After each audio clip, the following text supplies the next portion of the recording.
안녕하세요. 저는 서울에 거주 중인 40대 여성입니다. 요즘에는 어디에 살고 어디에 있던지 유튜브를 통해 다 공유하고 사연을 나눌 수 있다는 게 참 좋은 것 같아요. 그래서 저도 이렇게 사연을 보내고 싶은 마음이 생겼나 봅니다.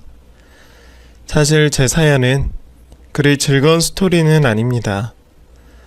저도 어려서 고생 꽤나 하고 자랐고 마음의 상처도 많은 편이었습니다. 고아로 자라면서 평생을 힘들게 살아온 저에게 먹구름 뒤 찾아온 따스한 햇빛 같은 경험을 이야기하려고 합니다. 남편과 제가 친어머니로 생각하는 분의 이야기입니다. 그럼 이야기를 시작해 볼게요. 저는 부모님을 모르고 자라온 사람입니다. 기억도 나지 않는 어릴 적 낳아주신 부모에게 버림받고 고아로 자라왔습니다. 제 이름도 부모님이 주신 게 아니라 고아원 원장님의 성을 따서 거기서 지어주신 이름이었습니다. 남들은 태어나기도 전에 태명으로 불리며 고심 끝에 고른 이름을 갖고 태어나는데 저는 당연한 이름마저도 갖지를 못했습니다. 날 때부터 버림을 받는다는 건 평생 씻을 수 없는 상처를 낙인 찍히는 것과 똑같은 일이에요. 내가 지우고 싶어도 상처는 절대 지워지지 않고 남들의 몇 배로 노력을 해야 겨우 보통의 삶을 꿈꿔볼 수가 있는 것이었습니다. 그걸 차별이라 할 수도 있지만 어쩌면 당연한 일이라 생각하기도 합니다. 조금씩은 이기적인 것이 사람이기에 내가 부모도 없고 돈도 없다고 무시당하는 건 어쩌면 제게는 당연한 일상이었습니다. 그렇다고 무시당하고 살고 싶은 사람이 어디 있을까요? 어려서부터 그런 무시와 냉대가 지긋지긋했던 저는 어떻게든 제 상황을 벗어나고 조금 더 나은 인생을 살고 싶어 했습니다. 하지만 부모도 없이 버려진 고아원에서 자란 저는 꿈을 꿔볼 기회조차 가지기 어려웠습니다. 그래서 저는 공부만이 저의 유일한 돌파구가 될 거라고 생각했습니다. 고등학교까지는 보육원에서도 다닐 수 있으니 학교 공부라도 열심히 해서 제 인생을 바꿔보고 싶었습니다. 그저 지금보다 조금 더 낫고 안정적인 인생을 바랐던 저는 힘든 상황 속에서도 공부를 게을리하지 않았습니다. 제가 열심히 하기는 했지만 학원을 다니는 다른 아이들을 쉽게 따라잡을 수는 없었습니다. 똑같은 시간을 공부한다 해도 학원에서 좋은 선생님들께 배우는 아이들은 저보다 늘 앞서가곤 했었으니까요. 그래도 저는 좌절하지 않고 제게 주어진 상황 속에서 열심히 살아갔습니다. 그렇게 저는 수능에서 꽤 괜찮은 성적을 받을 수 있었고 그 성적으로 제가 가고 싶은 어느 대학도 다 갈 수가 있었습니다. 하지만 문제는 역시 돈이었어요. 좋은 대학들은 사립학교가 많았고 그 학교들은 다들 학비가 비쌌기에 저는 좋은 성적을 뒤로하고 제 성적으로 장학금을 받을 수 있는 대학을 선택하게 되었습니다. 부모님이 지원해주시는 보통의 집안이었다면 그런 고민 없이 더 나은 선택을 할 수 있었겠지만 저한테는 그게 최선의 선택이었습니다. 사실 보육원에서 지내다가 성인이 되어 나가는 사람들을 보면 저처럼 대학 진학을 하는 사람은 거의 없었습니다. 운이 좋게 후견인이 있어 도움을 받는 사람도 있다고 들었지만 저도 그동안 한 번도 본 적은 없을 정도로 흔치 않은 일이었습니다. 그래서 저는 모든 것을 제 힘으로 해내야 했기에 더한 욕심을 부리지 않기로 했습니다. 그렇게 대학을 다니게 되고 생활비는 아르바이트로 벌어서 학교 생활을 시작했습니다. 그러면서도 공부를 놓을 수가 없었습니다. 장학금을 받으면 좋은 성적을 유지해야 하는 조건이 있었기 때문에 저는 아르바이트를 하면서도 고등학교 시절보다 공부를 더 열심히 할 수밖에 없었습니다. 그래서 저는 한창 놀 나이에 놀지도 못하고 일과 학업에만 열중하며 바쁜 대학 생활을 보냈습니다. 날 때부터 버려져서 늘 혼자가 익숙했던 제게 연애라는 것은 너무나 먼 이야기였습니다. 그런데 그 사람은 보통 사람들과 달랐어요. 바쁘다고 고백을 거절하는데도 자기는 몇 번만 만나도 상관이 없다면서 저를 따라다니기 시작했거든요. 괜찮다고 싫다고 거절을 몇 번이나 했는데도 지치지도 않고 저를 쫓아다니던 희만 오빠는 제가 봐도 참 끈질긴 사람이었습니다.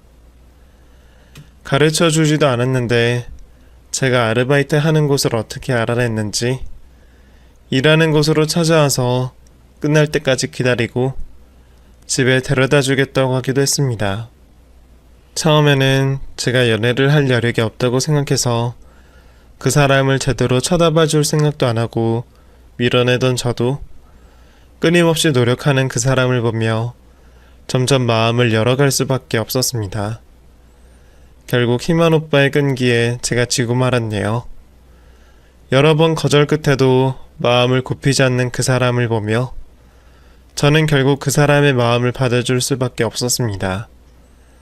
그렇게 시작한 저의 첫 연애는 참 행복했습니다. 누군가에게 사랑받아 본 적 없던 저는 오빠에게서 처음으로 애정을 받아보게 되었습니다. 제가 다치기라도 할까봐 전전긍긍하면서 저를 챙기는 모습을 보면 나를 어쩜 이렇게나 좋아해주나 싶어서 신기하기도 했습니다. 평생 그런 애정과 관심이 처음이었던 제게는 너무 벅찬 행복이었습니다. 처음으로 누군가에게 보호받는다는 느낌과 여자로서 누릴 수 있는 최고의 행복을 누리며 제가 세상에서 제일 행복한 여자가 된 것만 같은 기분이었습니다. 그런 행복에 그 사람에게 점점 빠져들게 된 저는 점점 마음이 깊어지고 있었습니다. 하지만 그러면서도 결혼이라는 건 제 인생의 사치라고 생각했습니다. 고아에 가진 것 없는 저를 며느리로 좋아해 주실 시부모님이 없을 거라고 생각했거든요. 가정 형편 탓에 연애도 어렵게 결심했던 제가 함부로 결혼을 꿈꿀 수는 없었습니다. 하지만 남자친구는 그런 제 사정을 뻔히 알면서도 결혼을 하자고 매달렸습니다. 내가 아니면 안 된다며 애걸복걸하는 남자친구를 보며 내가 뭐라고 저 사람을 이렇게 안달나게 할까 싶어 미안한 마음까지 들었습니다. 결혼까지 이어질 줄은 생각도 하지 못했었는데 이럴 줄 알았더라면 차라리 연애를 시작하지 말걸 싶었다는 후회까지 들었죠. 게다가 오빠와 오빠의 집안은 제가 감히 넘볼 만한 수준이 아니었습니다. 연애를 하고 나서 알게 되었던 오빠 어머니의 직업은 중견기업의 사장님이셨습니다. 아버님은 일찍 돌아가신 걸로 알고 있었는데 대단하신 어머님 덕분에 아버지 빈자리 없이 잘 클 수 있었다고 이야기를 들어왔었죠. 회사 운영에 어머님 댁 재산도 상당하신지 길을 걷다가 어머님 건물이라고 알려진 것만 몇 번이 되었습니다. 건물을 가지고 회사까지 운영을 하신다는 집안 얘기를 들을 저는 괜히 욕심부렸던 결혼 생각을 바로 접을 수밖에 없었어요. 나랑 비슷하거나 아니면 보통만 되었더라도 내가 감히 꿈꿔볼 수 있지 않았을까 싶었는데 그건 제가 생각해도 너무 과한 욕심이었고 말도 안 되는 일이라 생각했습니다. 뭔가 이상하지 않고서야 그런 집안에서 저 같은 사람을 며느리로 원하지 않으실 거라 생각했거든요. 결국 저는 그런 현실적인 이유 때문에 저와 결혼하고 싶다 말하는 그 사람의 바람을 거절할 수밖에 없었습니다. 결혼을 하지 않을 거면 차라리 헤어지는 게 맞을 것 같다는 생각에 저는 결국 이별을 말할 수밖에 없었습니다. 희만 오빠, 나 아무래도 오빠와 결혼은 안 될 것 같아. 내가 결혼 생활을 잘할 수 있을까 자신이 없어. 오빠가 나한테 잘해주는 것도 맞고, 나도 오빠를 좋아하는 마음은 변함없지만, 그래도 결혼은 현실적인 문제잖아. 좋다고 덥석할 수는 없는 거야. 그러니까 오빠도 나 있고 다른 좋은 사람 찾아봐. 오빠는 분명 나보다 좋은 사람 만날 수 있을 거야. 효은아, 집안 때문에 걱정이라면 그런 걱정 안 해도 된다니까. 일단 우리 엄마 한 번만 만나보고 결정해. 만나보고도 아닌 것 같으면 그땐 내가 정말 놔줄게. 응? 이전부터 자기 어머니와 만나보라는 남자친구의 말을 늘 거절했었습니다. 어머니가 당연히 저를 마음에 들어 하지 않으실 거라 생각했거든요. 괜히 남자친구의 고집 때문에 상처받고 싶지 않았던 저는 늘 거절을 했지만 마지막이라는 말에 결국 그 부탁을 들어줄 수밖에 없었습니다. 그렇게 저는 결혼 허락을 받는 것도 아니고 교제 허락을 받는 것도 아니고 그냥 어머님을 만나러 가게 되었죠. 그렇게 같이 식사를 하게 되었습니다. 그렇게 만나 뵙게 된 어머니는 제 예상과는 전혀 다른 분이었습니다. 회사 사장님이시라 날카롭고 예리하실 것 같다는 생각과 달리 어디서 배웠을 법한 푸근한 인상의 중년 여성이었습니다. 재산이 그렇게 많으시다고 들었는데 수수한 옷차림을 하시고 가방도 오래되어 보이는 청가방을 들고 계셨습니다.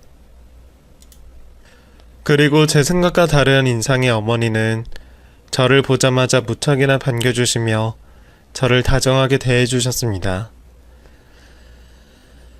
반가워요. 희만이가 하도 칭찬을 해서 궁금했는데 듣던 것보다 실물이 훨씬 예쁘네요. 아닙니다. 어머니도 고우세요. 얼굴도 예쁜 아가씨가 말도 참 예쁘게 하네. 오늘 내가 효은씨 맛있는 거 사주려 나온 거니까 먹고 싶은 거 골라봐요. 내가 둘이 만난다고 했을 때부터 꼭 밥 한번 사주고 싶었어요. 제가 고아라는 얘기를 듣지 못하신 건지 제 예상 밖의 다정하신 어머님의 모습에 저는 얼떨떨해졌습니다. 어른이 이렇게 잘해주시는 것도 처음이라 괜히 마음이 좋았어요. 그날 저는 어머님께 혼자 잘 자라주어 고맙다는 얘기를 들었습니다. 그냥 버티고 살아왔던 제가 누군가에게 그런 위로와 응원의 얘기를 듣게 되다니 그동안 저의 노력이 인정받는 기분이었습니다. 그렇게 다정하시고 좋으신 어머님을 만나뵌 저는 결국 희만 오빠와의 결혼을 결심할 수가 있었습니다. 오빠도 물론 좋지만 그런 다정하신 시어머니를 모시고 싶다는 생각에 욕심을 부려보기로 했습니다. 결혼 준비는 모두 시어머니 도움으로 이루어졌습니다. 비싼 예물과 예단에 웨딩드레스까지 아무것도 모르는 절 위해서 시어머니가 손수 모두 좋은 것들로만 골라주셨습니다. 화려한 장신구와 예쁜 드레스도 좋았지만 딸 같은 저를 위해 가장 좋은 것을 해주고 싶으시다는 어머니의 그 마음이 가장 좋았습니다. 시어머니 덕분에 남부럽지 않은 결혼식을 올리게 된 저는 결혼 후 누구보다 행복한 결혼 생활을 보내게 되었습니다. 남편은 여전히 다정했고 제가 꿈도 못 꿀 신혼집에서 좋은 것들을 누리며 보기 귀여운 나날들을 보내게 되었습니다. 그 중에서도 저는 가족이 생겼다는 것이 가장 행복했습니다. 늘 내 편이 되어줄 것만 같은 남편과 저를 딸처럼 대해주시는 시어머니까지 저는 그동안 내가 고아로 힘들게 살아왔던 것들을 이제서야 보상받는 것 같았습니다. 효은아, 나는 며느리가 아니라 딸이 하나 더 생겼다고 생각한다. 너를 처음 만났을 때부터 너를 예뻐해주기로 마음먹었어. 이렇게 예쁘고 착한 애가 어떻게 여태 혼자 그 고생을 하고 살았을지 그 생각만 하면 나도 눈물이 날 것 같구나. 참 고생 많았다, 아가. 이제는 너도 나를 엄마라고 생각하고 힘들고 어려운 일 있으면 항상 엄마한테 말하렴. 엄마가 언제나 너의 편이 되어줄게. 사랑한다, 효은아. 이런 시어머니는 정말 둘도 없으실 겁니다. 말만 딸 같은 며느리가 아니라 어머니는 정말로 저를 딸처럼 생각하셨습니다. 외롭게 지냈을 저를 안타까워하셨고 여태 제가 누리지 못했던 것들을 다 해주고 싶어 하셨죠. 그런 어머니를 제가 어떻게 엄마처럼 생각하지 않을 수가 있었겠습니까? 저 역시도 어머니를 엄마처럼 생각하며 혼자 계신 어머니를 지극정성으로 모시려 노력했습니다. 따로 지내고는 있었지만 늘 자주 찾아뵈며 시간 날 때면 어머니가 좋아하시는 음식들을 직접 만들어 드리고 제가 할 수 있는 일을 하려고 노력했죠. 그럴 때면 시어머니는 고마워하시면서도 늘 미안해 하셨습니다. 효은아, 그냥 사 먹으면 된다니까 왜 또 만들었어? 이거 한다고 또 고생한 거 아니니? 너는 내가 괜찮다고 하는데 왜 자꾸 고생을 하려고 그래? 어머니가 전에 맛있다고 하셨던 게 기억이 나서요. 밖에 파는 음식이 아무리 맛있어도 직접 한 것만 한가요? 제가 이런 거라도 안 하면 어머니한테 표현할 길이 없어요. 제가 사랑받아 본 적이 없어서 표현도 서툴잖아요. 그러니까 이런 거라도 그냥 받아주세요. 아유, 너는 너무 착해서 탈이다. 그냥 나한테 애교 떨고 용돈이나 받아가지. 하여간에 나도 딸 생기니까 참 좋기는 좋다. 자식이라고 아들 하나 있었는데 희만이 그 녀석은 지 엄마한테 비싼 선물밖에 할 줄을 몰라. 지 엄마가 뭐 좋아하는지도 모르고. 완전 불효자 아니냐? 역시 딸이 더 좋으시죠? 말씀이라도 딸이 더 좋으시다는 시어머니의 다정한 말씀에 저는 참 행복했습니다. 남편과 어머님까지 평생 세 식구가 행복하기만을 바랬죠. 그런데 그렇게 가족들과 즐거운 시간을 보내다 보면 문득 궁금해지는 부분이 있었습니다. 바로 돌아가셨다는 시아버지에 대한 일이었죠. 모자 사이에 사이도 좋고 다정하신 어머님을 보면 아버님이 살아계실 적에는 어떠셨을지 궁금하더라고요. 근데 이상하게도 두 사람은 유독 시아버지 얘기를 꺼려하곤 했습니다. 제가 지나가는 말로 아버님 말씀을 꺼내면 서로 말을 돌리며 왠지 꺼려하는 듯 했습니다. 근데 아버님 계셨을 때는 어떠셨어요? 아버님이 어머니께 잘해주셨죠? 어머니가 엄청 사랑받고 사셨을 것 같아요. 그래서 오빠가 보고 배워서 이렇게 다정한 거 아니에요? 옛날 사람들이 다 그냥 그렇지 뭐. 굳이 죽은 사람 이야기를 해서 뭐하니? 니들만 잘 지내면 되지. 별말 아닌 듯한 얘기조차 불편해하는 듯한 남편과 시어머니 모습에 저도 결국 시아버지 얘기를 꺼내지 않게 되었습니다. 그때는 그냥 돌아가신 분을 다시 추억하는 게 많이 힘드신가 보다 생각했죠. 저는 지금 이 행복한 순간을 집중하기로 했습니다. 신혼 초 때부터 남편은 무척이나 아이를 가지고 싶어 했습니다. 물론 저 또한 평생을 외롭게 내 가족 없이 살아온 탓에 일찍이 아이를 가지고 싶긴 했지만 그래도 남들처럼 평생에 한 번 있을 신혼생활을 즐기고 싶었습니다. 남편도 이에 어쩔 수 없이 동의해주며 몇 년간은 둘만의 생활을 즐겨갔죠. 우리 둘 다 그 시간을 즐기고 있다고 생각했는데 그 순간에도 남편은 때때로 아이를 갖자는 말을 농담처럼 해왔습니다.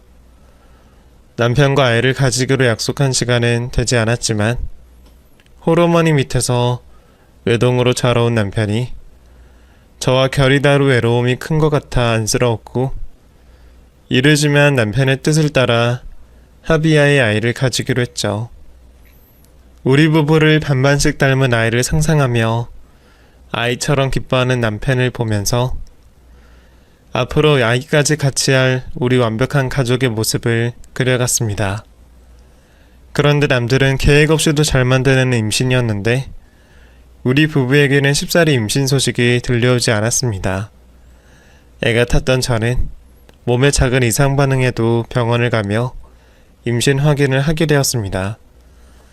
하지만 그때마다 실망스러운 소식뿐이었죠. 아이를 가지겠다는 목적이 있다 보니 남편이나 저 모두 임신이 아니라는 말을 들을 때마다 크게 실망할 수밖에 없었습니다. 여보, 미안해. 당신이 왜 미안해. 너무 실망하지 마. 몇 년 걸려서 임신되는 부부들도 있어. 우리 사이가 나쁜 것도 아니고 계속 노력하다 보면 곧 아이가 찾아오겠지. 말은 그렇게 해도 당신도 많이 실망했잖아. 내가 검사하러 갈 때마다 항상 기대하는 모습인데 미안. 그렇다고 임신 안 되는 게 당신 탓도 아니고 뭘 그렇게까지 미안해. 저 혹시 우리 검사 받아보지 않을래? 혹시 우리들에게 문제가 있어도 요즘은 시험관 아기 시술도 있어서 난임이라도 임신이 가능한데 매번 이렇게 서로 마음의 짐을 가질 바에는 그렇게 해서라도 아이를 가지는 게 좋지 않을까? 이전 같았으면 수술이라는 거부감에 거절했을 저였지만 도무지 들리지 않는 임신 소식에 피로감이 쌓였던 저는 남편의 말처럼 병원에 가서 무엇이 문제인지 검사를 받게 되었습니다.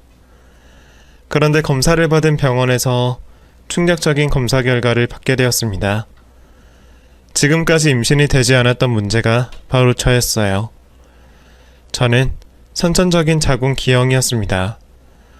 자궁기형에도 여러 종류가 있었지만 저의 경우에는 수술을 한다고 하더라도 임신의 이유가 좋지 못하다고 했습니다. 더욱이 아직은 이상이 없었지만 신장 또는 비뇨기에 문제가 생길 수 있어서 주기적으로 검사를 받아야 했고 이상이 있는 경우 치료나 수술까지 받아야 한다고 했습니다. 임신을 간절히 바라던 저와 남편에게는 청천벽력과도 같은 소리였습니다. 검사 결과를 받고 집으로 가는 동안 저와 남편은 충격에 헤어나오지 못하고 서로 아무 말도 하지 못했습니다. 병원에서 아이를 가지지 못한다는 충격적인 사실을 받게 되니 더는 여자로서의 삶이 끝난 것 같았고 아이를 무척이나 원하던 남편의 얼굴을 쳐다볼 용기가 나지 않았습니다. 내가 원인이라고 생각이 들자 남편의 눈치를 볼 수밖에 없었습니다. 그리고 남편의 반응 또한 저에게는 무척이나 당황스러웠습니다. 아이가 없을 때도 행복하게 지냈던 우리인데 남편은 제가 아이를 가지지 못하는 몸이라는 것을 알자 저에게 무서울 정도로 차가워졌습니다. 저에게도 충격적인 일이었지만 실망했을 남편의 기분을 풀어주려고 노력했지만 소용이 없었습니다. 여보, 오늘 날씨도 좋은데 우리 외출이나 할래요? 당신 나가고 싶으면 나가. 아니, 같이 나가서 바람도 좀 쐬고 이야기도 나누고. 됐어, 피곤해. 당신 나가려면 나가. 나 잠 좀 잘 테니까. 그렇게 우리 부부 사이는 남편의 외면으로 점점 더 멀어져만 갔습니다. 잘해보려는 제 노력에도 반응이 없는 모습에 저도 기분이 상했지만 우리 부부 사이에 제가 죄인인 것 같아 그 마음도 숨기고 남편에게는 항상 밝은 모습으로 대했습니다. 그런 제가 귀찮은 듯 남편은 술을 마시고 밖으로 나돌기 시작했죠. 그러던 어느 날 남편의 휴대폰에 애칭으로 저장된 여자의 메시지를 확인하게 되었습니다. 저를 무시하는 건지 숨기지도 않고 천연덕스럽게 그 여자와 연락을 하는 남편을 보고는 저도 화를 낼 수밖에 없었습니다. 당신 뭐하는 짓이야? 어떻게 가정 있는 남자가 아무렇지도 않게 다른 여자와 만날 수 있어? 뭐? 가정? 야, 너 생각에는 이게 정상적인 가정 같아? 누구 때문에 정상적인 가정이 못된 건데? 다 너 때문 아니야? 뭐? 그걸 지금 뚫린 입이라고 말을 해? 당신 정말 미쳤어? 억울한 마음에 남편의 가슴을 몇 번 내리쳤더니 남편이 제 뺨을 내리쳤습니다. 미안. 아니 그러게 왜 계속 사람을 몰아세워. 어찌되었든 때린 건 미안해. 나 잠시 바람 좀 쐬고 올게. 남편도 실수로 나온 폭력에 당황한 듯 보였지만 가장 당황한 사람은 바로 저였습니다. 하지만 정확히 따져보면 저도 남편의 가슴을 먼저 건드렸고 남편도 곧장 사과를 했기에 그냥 넘기게 되었습니다. 하지만 그때는 몰랐습니다. 그 순간이 제 고통스러운 날들이 될 시작이라는 것을요. 남편은 그날을 시작으로 점점 아무렇지 않게 폭력을 휘둘렀고 그 횟수 또한 늘려갔습니다. 처음에는 저도 필사적으로 반항을 해보았지만 나약한 저는 상대가 되지 못했습니다. 갖은 협박으로 저를 위협하는 탓에 신고를 하는 타이밍도 놓쳐버린 저는 무기력하게 변해갔고 남편에게 가정폭력을 당하는 순간에는 그 시간이 어서 끝나기만을 기다렸습니다. 저는 그렇게 점점 폐쇄적으로 변해갔습니다. 남편의 폭력으로 생긴 상처들과 그 상처를 치료하기 위해 파스와 연고를 바르다 보니 혹시 바깥 사람들이 내 상황을 눈치채지는 않을까 스스로 위축이 되었던 저는 외출도 삼가하게 되었습니다. 언제까지 지속될지 모르는 이 생활이 너무나도 힘들었지만 언젠가는 남편이 나를 이해하고 변하는 날이 올 거라는 기약 없는 날만을 기다리며 무기력하게 살아가고 있었습니다. 멍이야 시간이 지나면 사라졌고 상처들은 아물었지만 마음에 새겨진 상처들은 아물지도 않았어요. 그런데 그 마음의 상처마저도 시간이 지나면서 점점 고통에 무뎌지기 시작했습니다. 처음에는 몸에 생긴 상처들을 세어가며 놀랐지만 이제는 일상이 되어 아무렇지 않은 듯 익숙하게 몸 구석구석을 치료하고 있었습니다. 그날도 다른 날과 다름이 없이 남편이 없는 시간을 이용해 화장실 거울을 보며 파스와 연고를 바르고 있었습니다. 현관 초인종 소리가 들려왔고 저는 혹시 또 남편이지 않을까 싶어 상처를 치료하던 화장실을 치우지도 못하고 급하게 문을 열어주었습니다. 남편이 물건을 들고 있거나 손에 여유가 없는 상황에 문이라도 늦게 열리면 또 고통스러운 시간이 시작이 될 테니까요. 급히 문을 열어보니 현관 앞에는 어머님이 서 계셨습니다. 어머님? 이 시간에 어쩐 일이세요? 회사 일 보다가 근처에 와서 너랑 시간이나 보낼 겸 왔지. 요즘 너나 나나 바빠서 통 얼굴을 보지 못했잖니. 근데 우리 딸 무슨 바쁜 일이길래 얼굴이 반쪽이야. 희만이 얘는 뭐 하는 거니? 우리 귀한 효은이 얼굴이 반쪽이래요 가는데 안 챙기고. 우리 효은이 점심은 먹었어? 안 먹었으면 나랑 먹자. 아니요 아직. 그럼 어머니 밖에서 식사해요. 요 근처에 어머니 좋아하실 만한 음식점을 알아요. 뭘 번거롭게 나가서 먹어. 오랜만에 만났는데 편하게 있어야지. 집을 덜 치워서 그래? 뭐 어떠니? 힘들면 좀 안 치울 수도 있지. 그리고 내가 너 좋아하는 게장이랑 장어 사왔다. 고생하는데 이런 것도 챙겨 먹어야지. 집안에 있어 가벼운 옷차림에 어머니께서 눈치라도 차리실 것 같아 불안했던 저는 나가려고 했지만 이미 음식까지 모두 준비해 오신 어머니로 인해 집에서 식사를 하게 되었습니다. 혹시 어머니께서 몸의 상처를 보시지는 않을까 싶어 저는 옷까지 갈아입게 되었습니다. 어머, 옷까지 갈아입었어? 어느 집 딸이 엄마 앞에서 그렇게 격식을 차리니? 점점 서운해지려고 한다 얘. 나도 집에서는 누더기 옷 입고 너네랑 있었는데. 그런 거 아니에요. 몸이 조금 추워서요. 내가 항상 무리하지 말라니까. 어디 몸이 안 좋은 거 아니야? 내가 용돈 준 거로 네 몸에 쓰기는 하는 거야? 어머니는 항상 이러셨어요. 전화통화라도 매번 남편보다는 제 안부를 먼저 묻곤 하셨고 제게 모든 관심을 쏟아주셨죠. 남편의 폭력 때문에 어머니의 만남을 피했을 때도 어머니께서 먼저 저에게 전화를 걸어 관심을 가져주셨습니다. 그때마다 눈물이 나올 것 같아 별일이 없는 척하며 단답형으로 통화를 먼저 끊었습니다.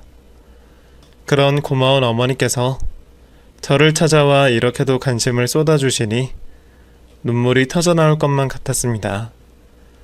저는 오랜만에 어머니를 보아 반가운 눈물이 터진 것처럼 어머니를 속이며 품에 안겨 엉엉 울었습니다.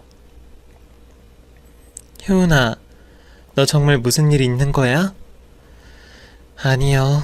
어머니 오랜만에 뵈어서 너무 죄송하고 좋아서요. 안 그래도 어머니 찾아뵙고 싶었는데 이렇게 봐서 너무 반가워서요.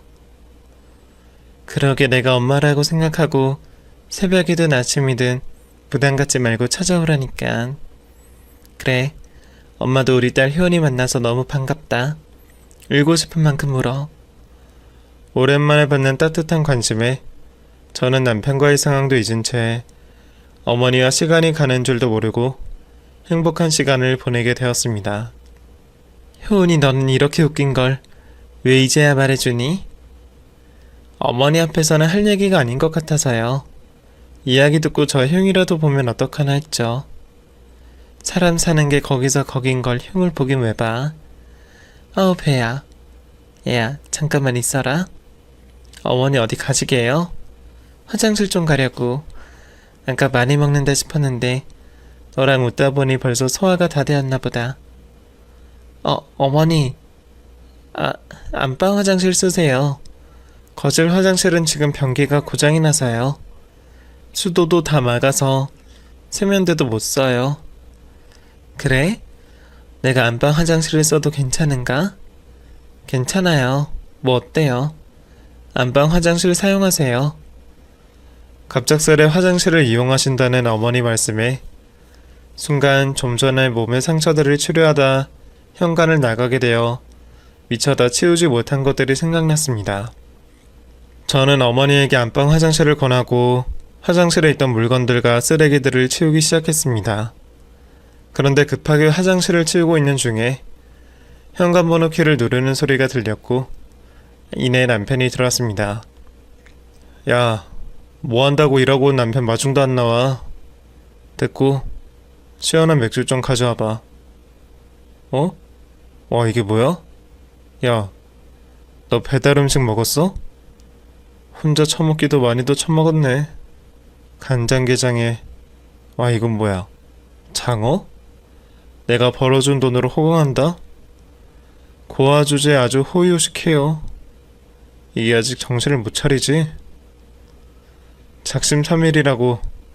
너도 3일에 한 번씩 맞아야 정신 차리지.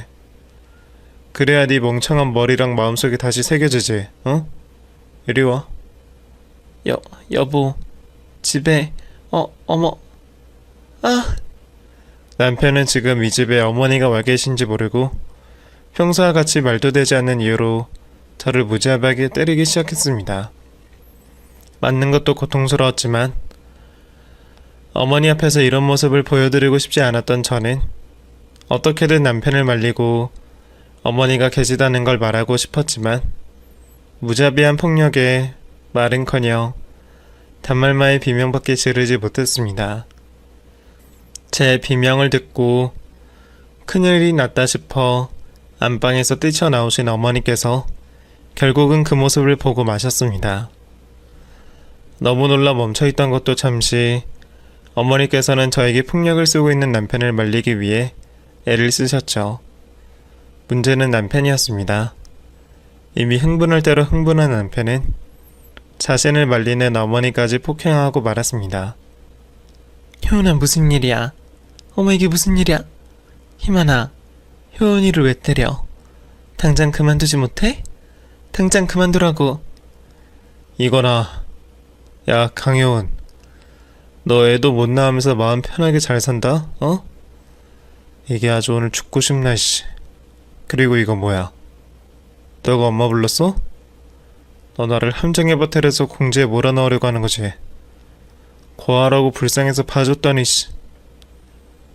안 돼. 효은이 때리려면 날 대신 때려.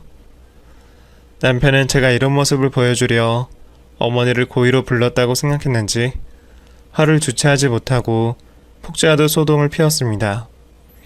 눈에 보이는 것이 없는지 저를 보호하려는 어머니까지 폭행하는 모습에 저는 곧장 경찰에 신고를 했습니다. 그리고 쓰러져 있는 어머니를 부축하여 서재방으로 들어가게 되었죠. 야, 문 안 열어? 문 안 열면 이전처럼 안 끝내? 아주 끝장 보는 거야? 경찰에 신고했어. 당신이야말로 좋게 끝내고 싶지 않으면 지금이라도 잘못했다고 하고 빌어. 남편이 방에 들어오지 못하도록 책상과 의자 등을 방문 앞으로 옮긴 뒤 놀라신 어머니를 그제서야 챙기게 되었습니다. 그런데 어머니의 상태가 제 예상보다 더 심각하신 상태였습니다. 눈에 초점이 나간 상태였고 호흡도 가빠 숨을 제대로 쉬지 못하고 계셨습니다.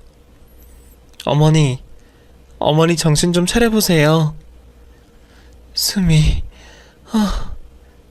안 쉬어. 과호흡인 것 같았습니다.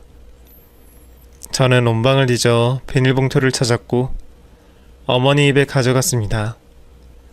이내 호흡이 안정되어 갔고 그 사이 경찰도 집으로 도착하게 되었습니다. 이것으로 모든 사건이 끝난 줄만 알았는데 출동을 나온 경찰들에게 황당한 소리를 듣게 되었습니다.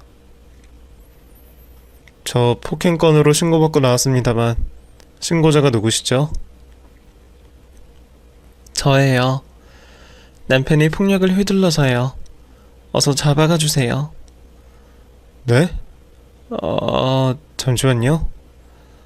난감한 듯한 표정을 한 경찰은 동료 경찰과 한참을 대화를 나누고 온 저에게 남편을 체포할 수 없다고 말했습니다. 죄송하지만 저희가 현장 도착했을 때는 아무 일도 없는 상황이었고 지금 남편분은 꽤나 안정이 되신 부분이라 저희가 함부로 체포할 수가 없습니다. 지금 경찰서로 남편분을 강제로 데려갈 구속력이 없어요. 부부 사이 일이라 저희가 껴들기도. 부부 중 한 명이 가해자라면 더더욱 보호가 필요한 상황일 텐데 어쩔 방법이 없다고 하는 경찰의 말에 실망을 할 수밖에 없었고 이후 남편으로 인해 벌어질 일들로 두려움에 떨 수밖에 없었죠. 저는 죽기 아니면 까무러치기로 남편을 자극하였습니다. 아니요. 저 인간 같지 않은 남자 꼭 체포해주세요. 자기 때문에 임신 못하는 걸 저보고 뒤집어 씌우고 제 탓을 한다고요. 자기가 바람피는 건 정당화하려고 남자 구실도 못하면서 그 화풀이를 저에게 풀며 폭행하는 겁니다. 아주 인간 말종이라고요. 뭐? 야, 너 정말 미쳤어? 경찰 가면 너 무사할 것 같아? 하고 싶은 대로 해봐. 뭐 고아라서 날 봐줘? 당신 나 같은 고아 아니면 쳐다볼 여자라도 있어? 당신 애도 못 가지는 사람이잖아. 애는 너 때문에 못 가지는 거지. 이게 정말 야. 남편은 제 예상처럼 계속되는 제 도발에 넘어가 폭행을 하려고 했습니다. 하지만 경찰이 남편의 앞을 가로막았고 추가로 폭행 재발을 우려가 있어 남편을 현장 체포하게 되었습니다. 경찰서에서 간단한 피해자 조서를 적고 나온 저는 어머니를 모시고 댁으로 가게 되었습니다. 그렇게 그날의 소동은 일단락이 되었습니다. 남편에게서 안전하다는 기분 때문인지 꽤나 오랜만에 깊은 숙면을 취할 수 있었습니다. 일어나 늦은 아침을 준비하러 거실로 나갔더니 이미 어머니께서 죽을 끓여 놓으시고 저를 기다리고 계셨어요. 어머니, 저 깨우시죠? 아니다. 어제 그날 일을 겪었는데 잠이라도 푹 자야지. 그리고 너가 얼마 만에 마음 놓고 자는 거겠어? 혜훈아, 입맛이 없겠지만 내가 끓인 죽이라도 먹고 기운 차리렴. 감사해요, 어머니. 제가 일찍 일어나 챙겼어야 했는데. 그나저나 몸은 괜찮으세요? 괜히 저 때문에 어머니까지 괜한 봉변을 당하셔서 그게 무슨 소리야? 그게 너 때문이니? 잘못이 있다면 자식을 잘못 키운 내 탓이지. 내가 정말 미안하다. 엄마처럼 생각하라 해놓고 그놈한테 네가 무슨 꼴을 당하고 사는지 알지도 못하고 있어서 내가 널 볼 면목이 없구나. 아니에요, 어머니. 제가 참고 말을 안 하고 있었는데요. 제가 말도 안 하는데 어머니께서 어떻게 아시겠어요? 자책하지 마세요. 아니야. 모두 자식을 잘못 키운 내 잘못이다. 그놈이 정말 그럴 줄은 몰랐어. 정말 내가 조금이라도 눈치를 챘다면 우리 예쁘고 착한 희훈이 너랑은 결혼시키지 않았어. 평생 혼자 살게 놔두지. 나한테 찾아와 말이라도 하지 그랬어. 아무리 내 자식이라고 하지만 그 상황에서 내가 설마 그놈 편을 들겠니? 저도 처음에는 너무 당황했다가 점점 반복되니 무기력해진 것 같아요. 내가 마음의 상처가 얼마나 클지 내 마음이 어떤지는 나도 잘 안다. 사실 나도 죽은 전 남편과 이혼하기 전까지 가정폭력의 피해자란다. 어머니 말씀에 저는 놀라고 말았습니다. 평생을 여유롭고 당당하게 행복하게만 지내신 줄만 알았던 어머니께서 자신 또한 저와 같은 가정폭력 피해자라는 말씀을 하셨습니다. 넉넉한 집안 덕에 그 시절 흔치 않는 여성 사업가로 사회생활을 시작하신 어머니께서는 자신을 도와 일을 하던 평사원인 아버님을 만나게 되었다고 합니다. 누구나 그렇듯 처음 연애와 결혼 초창기 때까지는 행복한 생활을 하셨다고 합니다. 아들을 낳고 나서도 일에 매진하셨던 어머니께서는 하시던 사업을 성공적으로 운영하셨다고 합니다. 그런데 당시 시대상으로 남편보다 잘 나가는 아내를 둔 두 분 사이를 보고는 주위에서 말이 많았나 봅니다. 안 그래도 셔터맨이니 낙하산 승신이니 주위의 말들로 인해 스트레스가 많으셨던 아버님께서는 어머니께 열등감을 느끼셨나 봐요. 어느 날 술을 먹고 어머니에게 실수로 하신 손찌검을 시작으로 폭력이 계속되었다고 합니다. 어머니께서는 저와 다르게 이혼하고 싶은 마음이 굴뚝 같았지만 당시 이혼녀라는 꼬리표와 집안 어른분들의 눈치가 보여 쉽사리 결정을 못하셨다고 해요. 그러다 아버님께서 아들에게까지 그 폭력을 뻗치려 하자 더는 참을 수 없어 이혼을 결정하셨다고 합니다. 그런데 친정에 잠시 몸을 숨기신 사이 아버님께서 사고로 돌아가시며 자연스럽게 가정폭력에 해방이 되신 거죠. 그 이후로 어머니께서도 그리고 남편도 가정폭력이라고 하면 치를 떨었다고 합니다.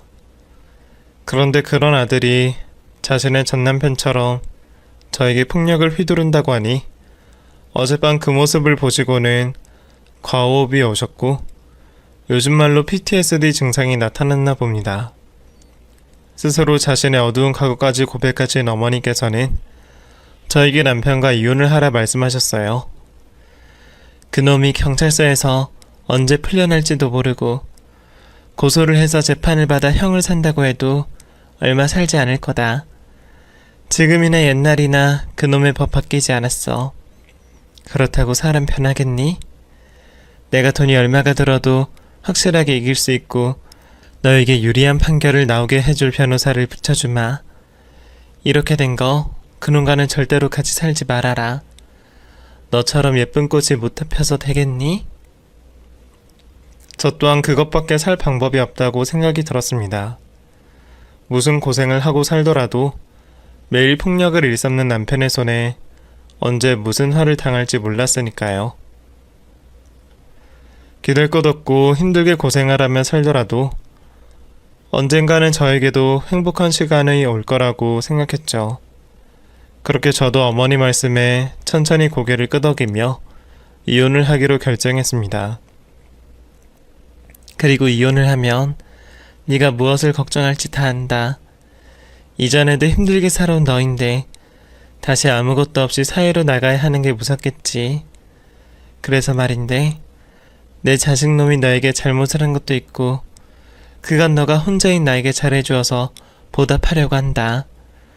그놈이랑 이혼 후에 내가 가지고 있는 빌딩을 너에게 상속해주마. 상속간에서는 걱정하지 마라. 상속세 또한 내가 부담할 테니. 어머니, 아니에요. 그건 제가 받을 수 없어요. 희만 씨와 달리 어머니께서는 정말 저에게 친어머니처럼 잘해주셨는데요. 이혼 도와주시는 것만으로도 감사한데 그 건물은 제가 받기에는 너무 가분해요. 저와 맞지 않아요. 그냥 아무 말 하지 말고 받기만 해라. 내 마음이 시켜서 그래. 내 과거도 생각이 나고 너라면 늙은 나보다 그 건물을 더 유용하게 잘 쓸 거다. 제 거절에도 어머니께서는 남편과 이혼을 하는 동안에도 계속해서 상속을 부담스러워하는 제 마음을 돌려보시려고 노력하셨고, 저도 현실적인 이유와 더는 어머니의 마음을 거절할 수 없어 남편과 이혼 뒤 상속을 받기로 했습니다. 또 다른 이유로는 건물 관련으로라도 어머니와 뵙고 만나며 계속 연을 이어가고 싶었습니다. 그렇게 남편과 이혼 후 저는 70억 상당의 빌딩을 상속받게 되었습니다. 그리고 이혼 전 어머니와 제가 동의한 입원 치료로 인해서 이혼 후 전 남편은 정신병원에서 치료를 받고 있고요. 남편은 입원 소식을 듣고서 홀로 계시는 어머니가 계속 신경이 쓰였던 저는 결국 다시 어머니에게 돌아가게 되었습니다.